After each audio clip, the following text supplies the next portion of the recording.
Welcome to Module 8. This week we were looking at chapters 11 and 12 in the craft book.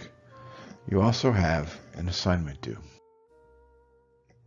Chapter 11 looks at the history of environmental and energy policy in the United States. Primarily over the course of the last few decades. It also details various landmark legislative efforts and clarifies what these policies attempted to accomplish, what they resulted in, and whether they were effective. The chapter then shifts into more modern environmental policy and details some of the energy policies and natural resource policies developed in the latter part of the 20th century and early 21st centuries. Discussions about climate change, environmental ethics, and hot-button energy issues demonstrate the complexity of modern environmental policy and the practical and sometimes moral dilemmas that environmental policy faces. In sum, the chapter covers older landmark environmental policy as well as contemporary policy and environmental issues, and then presents some possibilities and concerns for future environmental policy. A key question of environmental policy is, what is it and how has it evolved over time? What issues does it address? Environmental policy is, by definition, government action that affects the environmental quality and the use of natural resources. There are three focus areas: pollution control and protection, resource use and protection, and energy use and conservation. There have been a number of major U.S. environmental policies over the years. Several significant legislative actions have taken place. One of the most significant early actions was the 1969 National Environmental Policy Act, or NEPA. Others include the 1970 Clean Air Act, which was amended in 1990, the 1972 Clean Water Act, and Federal Insecticide, Fungicide, and Rodenticide Act, the 1974 Safe Drinking Water Act, the 1976 Toxic Substance Control Act, and the Superfund Act of 1980. But the question remains, have they been effective? Have they worked? Well, air quality has improved, though localized problems remain. Air quality is particularly better in urban areas. Drinking water is also better, but surface water quality is mixed. In terms of what natural resource policies are in place, there are traditional policies aimed at conserving land, forests, parks, and animals. For example, the Endangered Species Act of 1973. Then we'll look at energy policy and how does the U.S. use energy, and what is U.S. energy policy? Most energy used in the U.S. comes from petroleum. For most of our history, it's been mostly imported, though the U.S. is producing more petroleum than ever.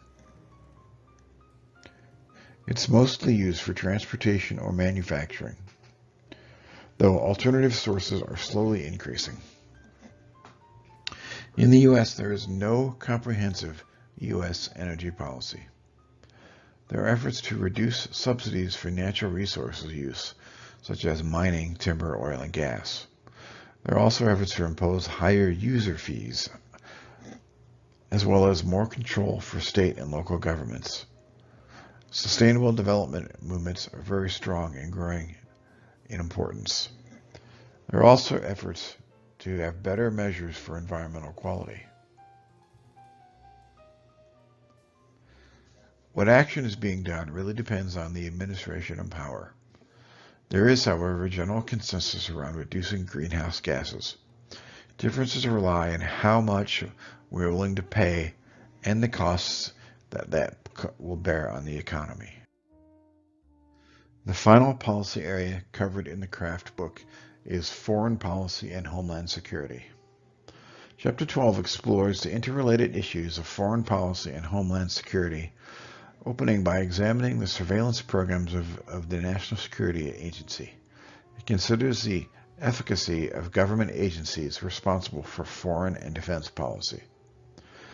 Also, it discusses emerging issues with regard to the war on terror and civil liberties conclude the chapter.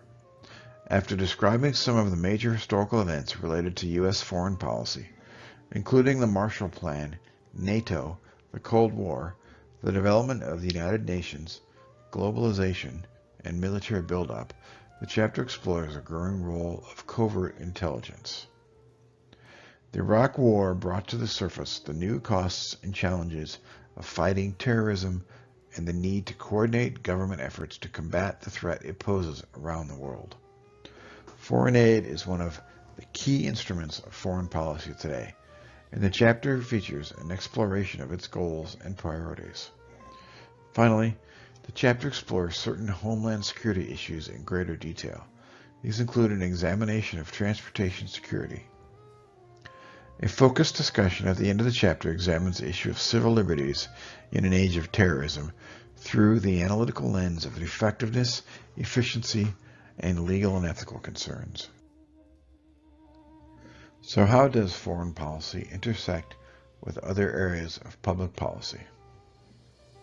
Remember, government actions that affect U.S. national security, economic, and political goals define foreign policy. It's different than domestic policy. There are different tools for foreign policy. They include diplomacy, trade policies, and restraints such as tariffs, trade agreements, defense practices, and foreign aid or other economic assistance. Foreign policy has changed dramatically due to significant events such as World War II and 9/11.